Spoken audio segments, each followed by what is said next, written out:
Olá, amigos! Está no ar Sindicep Entrevista, um espaço para discussão de temas relevantes para os servidores públicos e toda a sociedade. Você pode acompanhar em nosso site, em nossas redes sociais e também pela TV Alternativa, canal 19.1, aos sábados e domingos, às 10h30.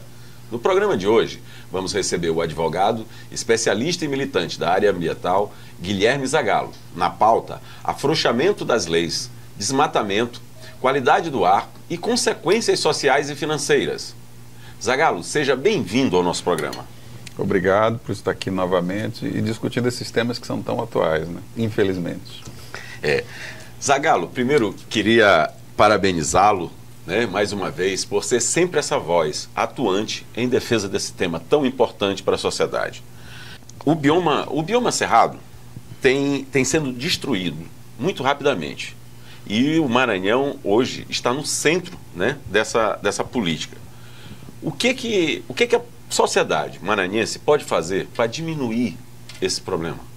Olha, nós temos muitos problemas com o cerrado maranhense. O desmatamento, o uso de agrotóxicos em volumes muito elevados, que termina por contaminar as águas.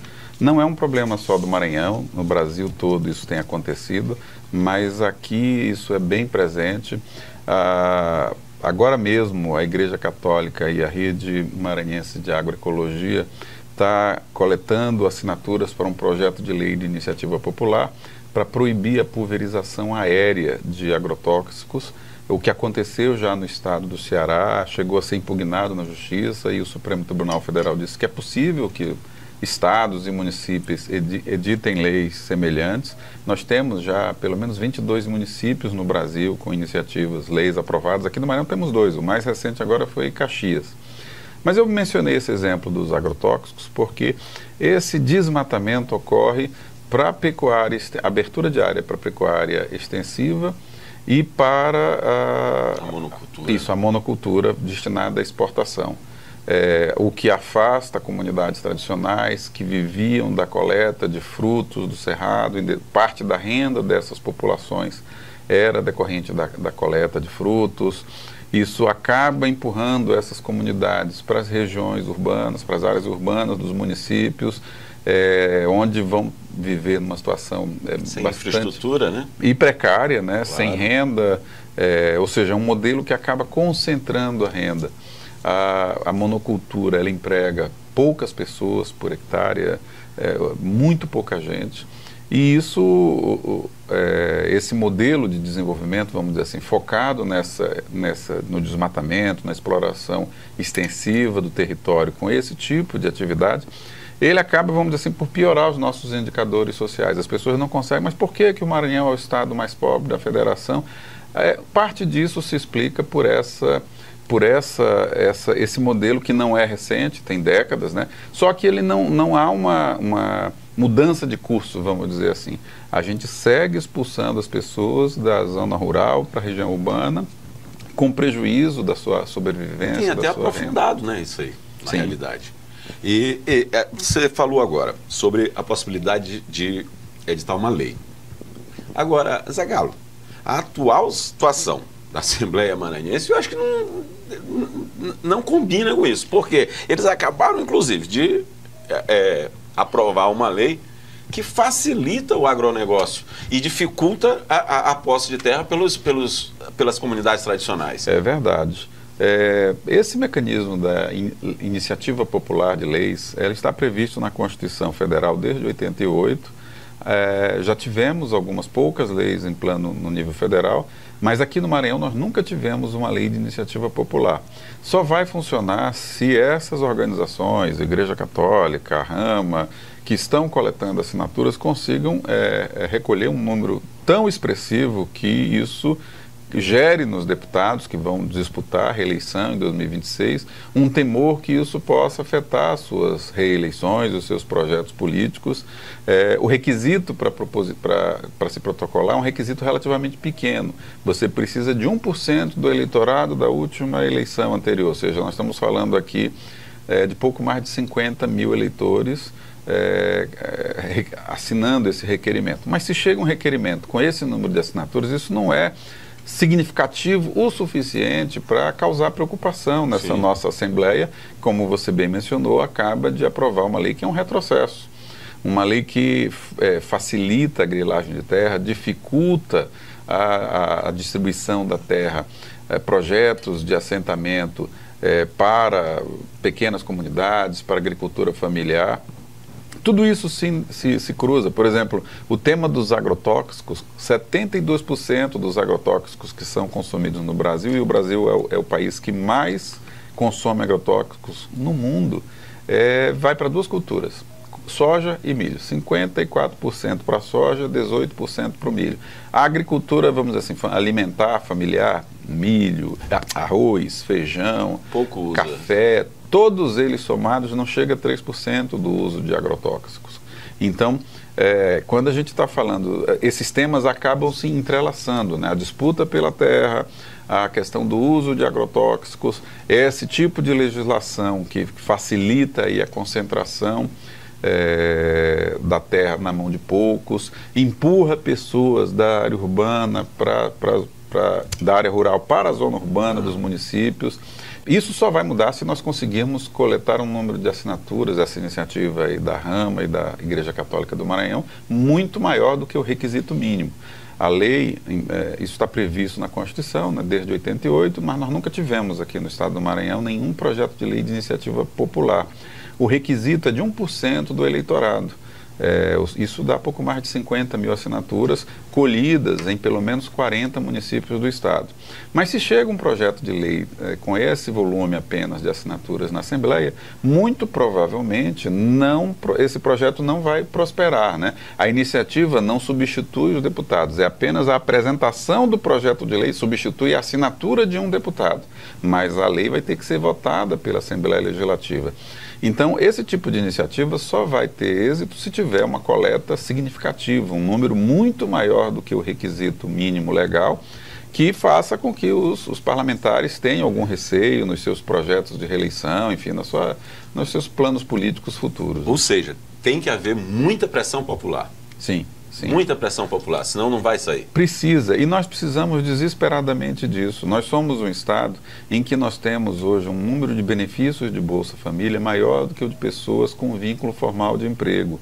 Nada contra, pelo contrário, imagine o nosso estado sem o benefício do Bolsa Família. Mas isso mostra que é um modelo de desenvolvimento aí ao longo das últimas décadas que não gerou emprego e renda para a nossa população, fazendo com que a maior parte dela dependa dos programas de transferência de renda do governo. Um estado rico de povo pobre. Isso, um estado rico com povo pobre.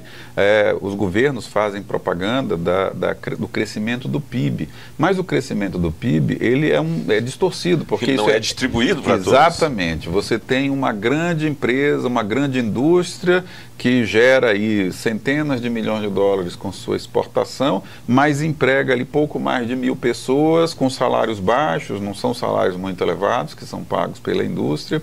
Então, o PIB do Estado, o governo divulga como houve um grande crescimento, o Estado que mais cresceu o PIB, ou um dos que mais cresceu o PIB no Nordeste. No entanto, a população, a maior parte da população, depende dos programas de transferência de renda. A gente precisaria, então, de vamos dizer assim, um modelo econômico e político diferente. Ao invés de incentivar a grande produção, que concentra renda, incentivar, no caso da agricultura, a pequena propriedade, né, a agricultura familiar, que é inclusive quem nos alimenta, né? Mais de 70% do alimento que é consumido no Brasil vem da agricultura familiar.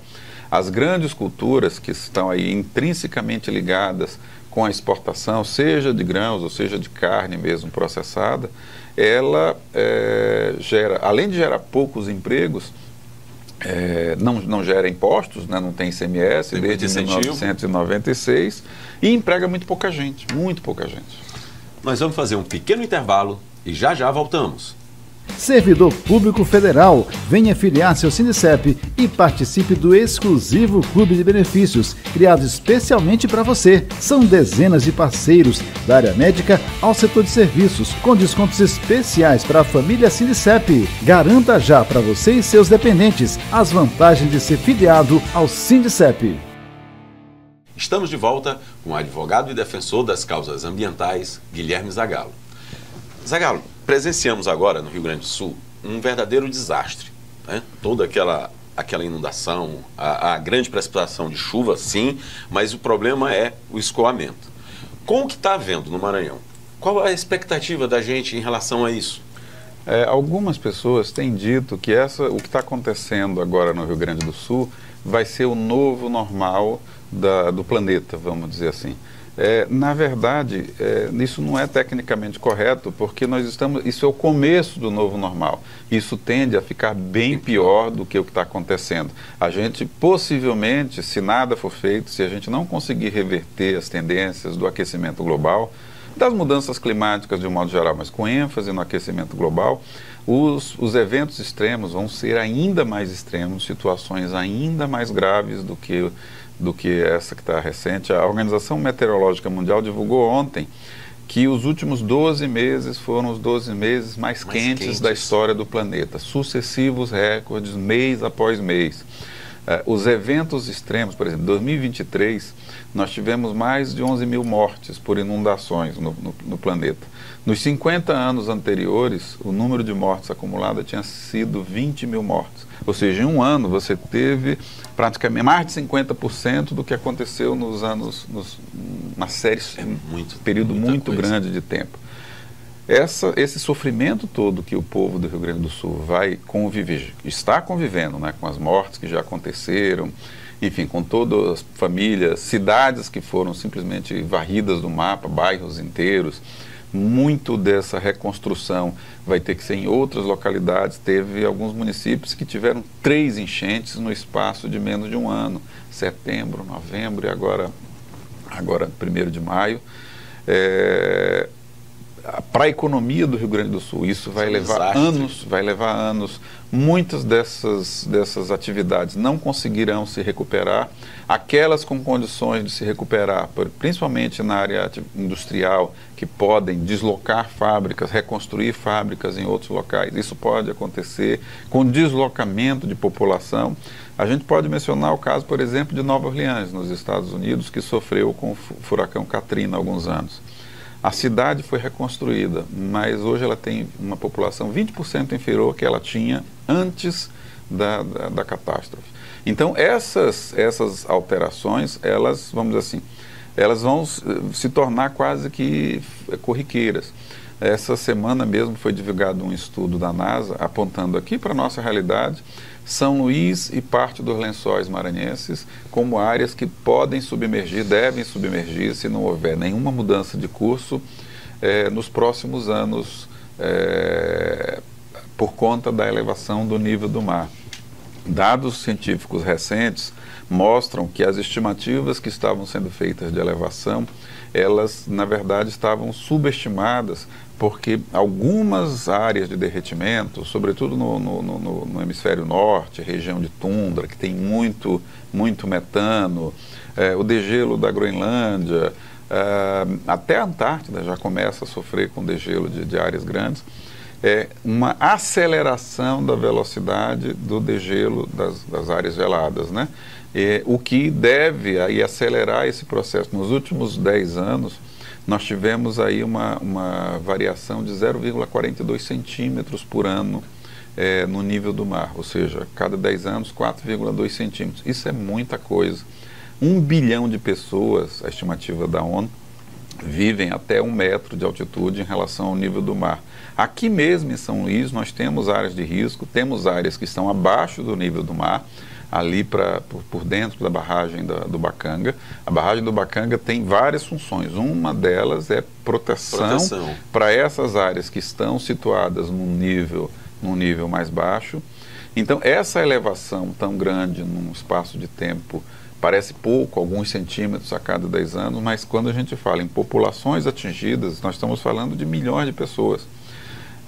Então, isso chegou para ficar. E a gente segue nessa toada de desmatamento. Essa semana foi divulgado um relatório que dos 100 municípios brasileiros com maior percentual com maior ocorrência de desmatamento, 11 estavam aqui no nosso estado. Ou seja, isso mostra que parece que a gente está caminhando em direção ao precipício, ao invés de desacelerar para tentar fazer uma curva, a gente está acelerando na direção desse precipício. E o nosso estado já havia sido bastante desmatado, né? Se a gente considerar que boa parte da Amazônia maranhense já não existe mais. Sim. Né? Hoje o que sobra são as áreas indígenas, com muitos conflitos que chegam inclusive a mortes de lideranças indígenas, as áreas protegidas, as florestas protegidas, com um nível de degradação grande. Então, o que se tem hoje da Amazônia no Maranhão não chega a ser um fragmento, ainda tem algumas parcelas, sobretudo nas terras indígenas, mas houve um ataque muito grande. E agora o agravamento se dá, né, exatamente quando aquilo era restrito a uma área do estado. Hoje está no estado praticamente inteiro, porque tem a região sul com o Cerrado sendo devorado e também a região nordeste do estado, ali acima do Baixo Parnaíba, né, que também já está sendo devastado. Ou seja, nós estamos criando um estado semelhante ao que hoje já acontece na região sul do Brasil, né? As condições para que aquilo aconteça. Esse desmatamento, a terra fica nua, ou seja, mais sujeita em caso de chuvas intensas. Boa parte, o grande problema hoje das cidades no Rio Grande do Sul, o volume de lama e areia que foi deslocado para as cidades e para as áreas produtivas, ou seja, algumas áreas, nós estamos falando de milhões de toneladas de areia e lama que estão em cima de terras férteis, ou seja, além da limpeza, da destruição causada nas cidades, nas áreas produtivas, haverá necessidade de um investimento muito grande de remoção e destinação dessa areia e dessa lama para que aquela terra volte a ter uma condição plena de produção, ou então um investimento muito grande de correção de solo para lidar com, se não for acontecer a remoção, para que aquela terra torne-se produtiva novamente, com o uso de fertilizantes, enfim, é uma tragédia. Infelizmente, o estado do Rio Grande do Sul, ele tende a empobrecer, era um estado, quarto PIB do país, né?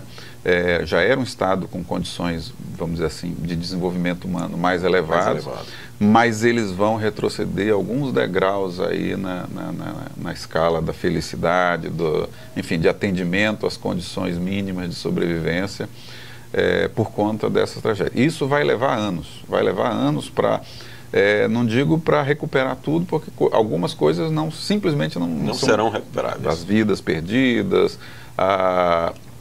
parte dessa produção, as empresas que vão falir no processo ou que vão transferir suas unidades para outros estados, para outros municípios, eles vão sentir assim, e é um estado que flexibilizou sua legislação ambiental. Isso é importante destacar. Permitindo a ampliação do desmatamento, diminuindo a proteção da beira dos rios.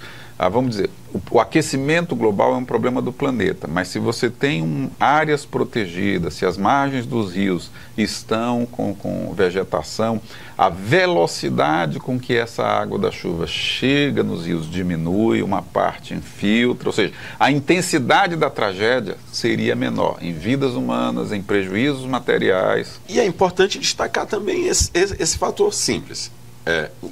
O aquecimento é global porque ele é a junção dessas ações em cada cidade. Então, se cada uma fizer seu papel, a tendência é que diminua também o global. Sim. E a gente parece que não está atento a isso no Congresso. Sempre o outro ocupado. No Congresso Nacional Brasileiro, nós temos um projeto de lei de uma nova legislação ambiental que simplifica o licenciamento ambiental, que, aliás, ocorreu parcialmente aqui no estado do Maranhão. Ou seja, as tragédias estão acontecendo e os nossos governantes, executivo e legislativo, estão discutindo, como se assim, a canoa está afundando e ao invés de tapar o buraco, as pessoas estão com alguma ferramenta tratando de ampliar o vazamento, ou seja, nós estamos trabalhando pelo naufrágio e não pelo resgate da nossa casa. Infelizmente. Vamos fazer mais um pequeno intervalo e já voltamos. Servidor Público Federal, venha filiar-se ao Sindicep e participe do exclusivo Clube de Benefícios, criado especialmente para você. São dezenas de parceiros, da área médica ao setor de serviços, com descontos especiais para a família Sindicep. Garanta já para você e seus dependentes as vantagens de ser filiado ao Sindicep. Estamos de volta com Guilherme Zagallo. Zagallo, você é um dos criadores do movimento de defesa da ilha. Tem denunciado os crimes ambientais, tem feito um trabalho de conscientização muito grande. Em termos práticos, isso já tem ajudado a população a gritar também? Tem. Nós estivemos conversando aqui neste espaço há 6 meses e a gente tinha uma inserção desse assunto, desse tema na sociedade bem menor do que tem hoje. Por exemplo, posso dar o exemplo do nosso perfil no Instagram, que era um perfil que tinha pouca movimentação, tinha menos de 300 seguidores. Hoje você tem mais de 3.000 pessoas acompanhando. Na média, as postagens, elas são visualizadas aí em período de 30 dias por uma média de 50 mil pessoas. Houve algumas semanas que chegamos a 100 mil pessoas atingidas. Então, este assunto, ele foi se inserindo, vamos dizer assim, no debate público da nossa cidade. Tivemos algumas iniciativas já aprovadas, por exemplo, o Conselho Estadual de Direitos Humanos emitiu uma recomendação, tanto ao governo do estado quanto à prefeitura, de medidas que poderiam ser adotadas para minimizar essa situação. A própria Igreja Católica entrou com uma representação recente agora para o Ministério do Meio Ambiente, Ministério da Saúde, Ministério Público Federal, Prefeitura de São Luís e IBAMA, levando essa situação grave que nós estamos aqui de poluição em São Luís. Ainda isso é muito recente, ainda não tem respostas, mas assim, o simples fato da Igreja Católica, enquanto instituição, reconhecer a gravidade do momento e a necessidade, como diz Dom Gilberto, de a criação de um gabinete de crise para lidar com essa situação, mostra que o assunto já é um assunto, vamos dizer assim, ele saiu da invisibilidade. Os dados mais recentes, em abril agora, nós tivemos a divulgação dos dados de qualidade do ar de 2023, fevereiro, desculpe. São bem piores do que 2022. Infelizmente, o que estava muito ruim conseguiu ficar pior. Agora, Zagallo, assim, há uma discussão que é em paralelo a isso, né, que a gente vive num país, sobre a questão do tamanho do Estado. Quem tem capacidade de fazer esse tipo de trabalho é o Estado, através de fiscalização. E aí fala-se que o Estado é muito grande e precisa enxugar. E eles tinham feito isso mesmo. O governo passado praticamente acabou com o IBAMA e ICMBio. Então, agora há um contrassenso nisso tudo, porque justamente os empresários, os que mais poluem, que querem um Estado mínimo, são os primeiros, quando tem uma crise, a pedir socorro ao Estado. Olha, esse debate ele é muito importante. Eu vou só voltar um pouquinho no exemplo da parte ambiental. 2022 nós tínhamos 618 ocorrências de nível de emergência em São Luís, que é o pior da legislação ambiental.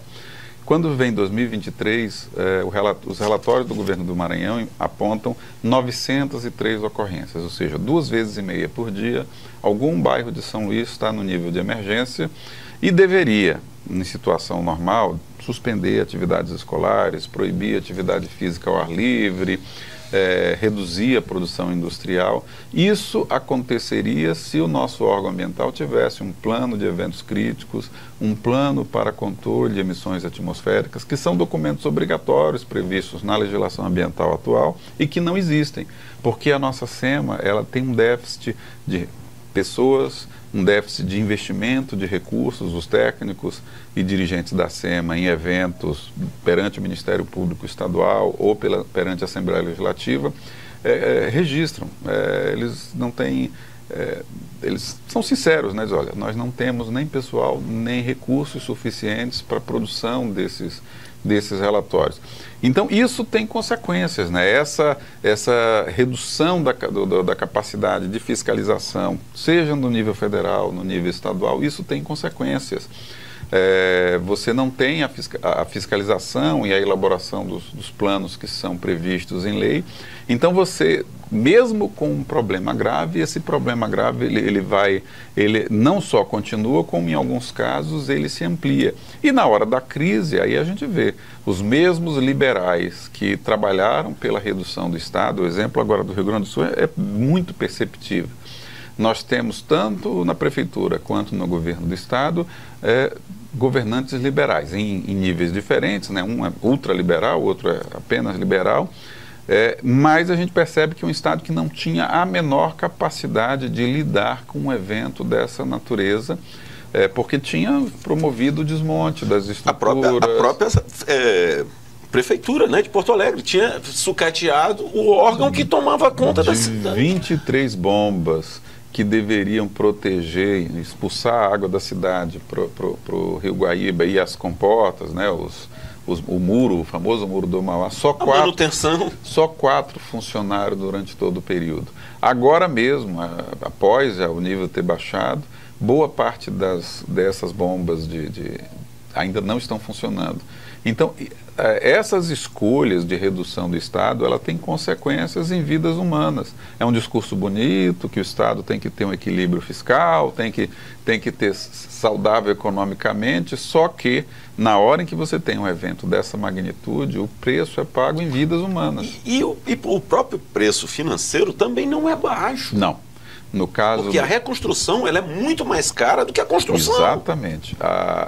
Nós vamos ter aí, nos próximos anos, um custo estratosférico de recuperação ou de tentativa de recuperação da produção, do ambiente. Algumas coisas, já conversamos, são impossíveis de serem devolvidas, né, de serem repostas.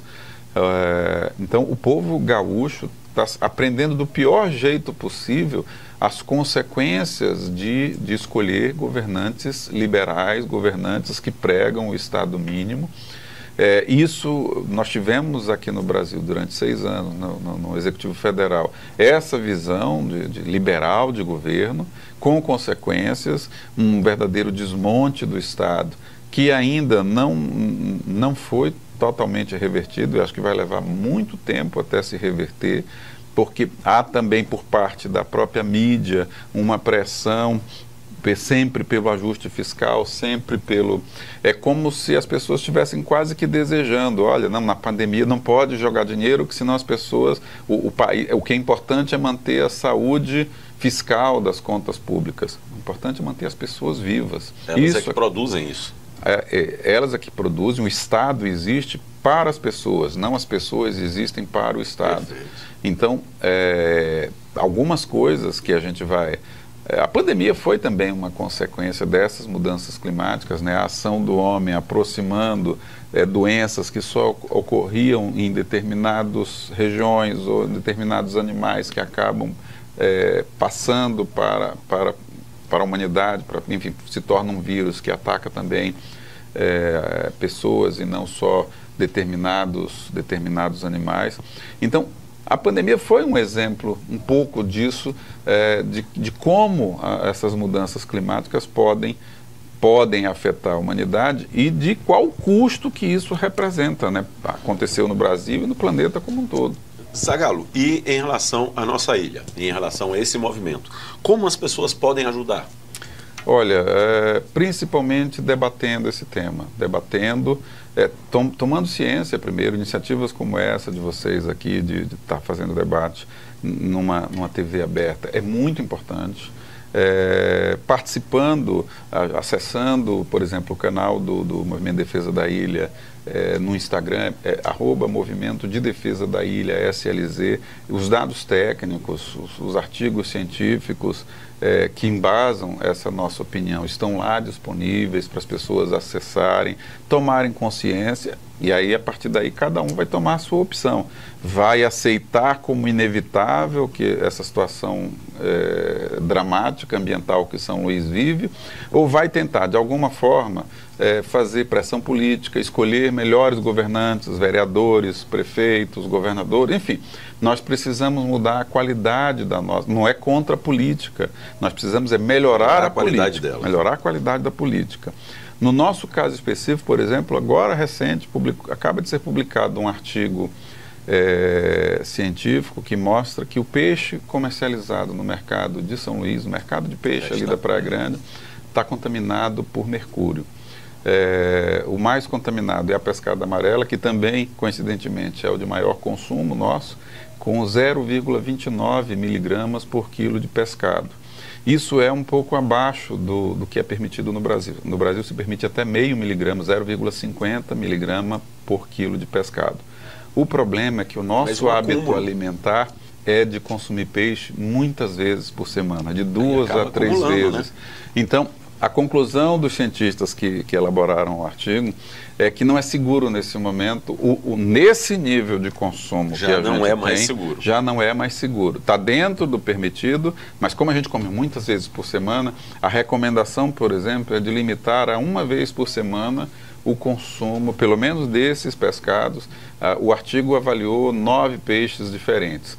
Precisaria ter uma regularidade nessa pesquisa e também a extensão dessa pesquisa a outros tipos de pescados, de crustáceos, frutos do mar, o que ainda não temos. Temos só esse artigo que monitorou a pescada amarela, 2 tipos de corvina, 2 tipos de bagre, enfim, apenas 9 tipos de peixes diferentes.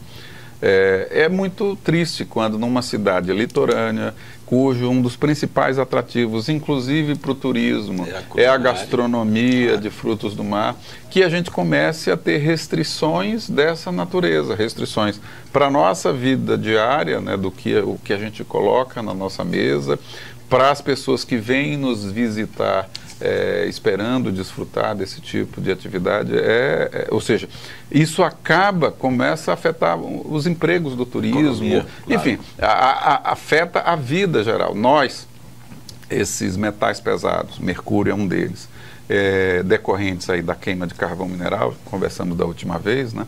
A gente tem autorização de 3 empresas aqui para queimar até 1,5 milhão de toneladas por ano de carvão mineral. É muito e gera muita poluição. Poluição do ar, emissão de metais pesados que causam essa contaminação. E isso daí, os metais pesados, eles são bioacumuláveis. A biologia dos animais, ela não evoluiu para eliminar esses materiais. Então, se o peixe consome um crustáceo, uma ostra, ele adquire, nós consumimos o peixe e vamos ficar com isso até o fim da vida. Armazenando é cumulativo, né? Ou seja, no futuro, nos espera aí, além dos problemas de saúde que nós já estamos lidando, aumento dos casos de câncer, de morte por doenças respiratórias, nós vamos lidar também com as doenças decorrentes da contaminação por metais pesados. Infelizmente, nosso programa está chegando ao fim. Zagallo, queremos agradecer mais uma vez a tua presença, explicar para a nossa população o que está acontecendo e esperar que realmente as autoridades acreditem no que a gente está falando e tomem cuidado. É uma questão de sobrevivência. Ou nossa cidade toma providências concretas no sentido de, vamos dizer assim, de conter danos, a gente vai ter que conviver com os impactos dessa poluição por muito tempo. Os sedimentos da Baía de São Marcos são contaminados, por exemplo, por metais pesados. Além de outras contaminações que nós temos, de esgoto. Então, mesmo que cessasse a poluição hoje, a gente ia conviver com isso por anos ainda os impactos. Quanto mais cedo nós começarmos a agir, menor, vamos dizer assim, vai ser o preço em vidas humanas que a nossa cidade vai pagar por todo esse ataque à natureza. Mais uma vez, obrigado. Queremos agradecer também a companhia de quem nos assiste. Esperamos todos para a próxima edição do Sindicep Entrevista. Até lá!